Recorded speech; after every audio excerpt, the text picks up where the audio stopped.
Hi, this is Nilus Mattive for Money Markets TV.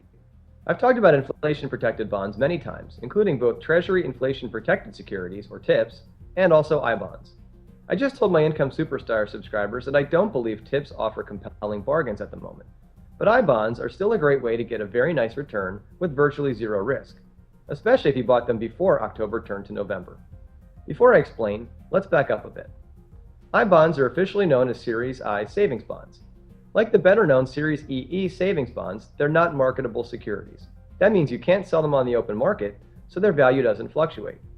In other words, unless the government defaults, you cannot lose any of your principal by owning I-bonds. But I-bonds will earn you interest, which is comprised of two components: a baseline interest rate and an inflation adjustment. Not surprisingly, the baseline rate is zero right now, but the inflation adjustment is a different story. It's based on changes in the Consumer Price Index and is determined twice a year, in May and November.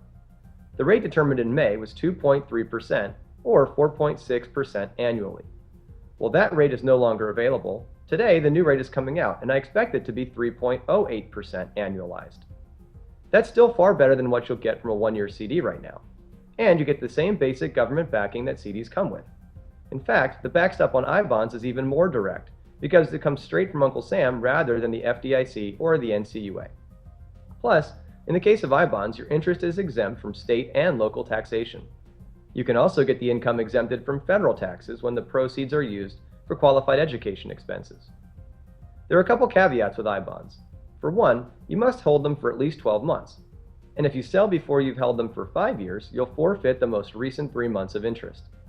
In addition, you're limited to buying $5,000 of electronic I-bonds a year per Social Security number.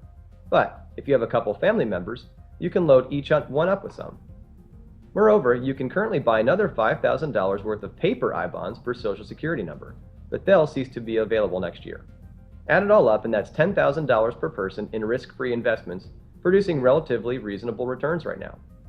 If that sounds interesting to you, visit treasurydirect.gov for more information, or to purchase I-bonds via their online platform. I'm Nilus Mattive for Money Markets TV. Thanks for watching.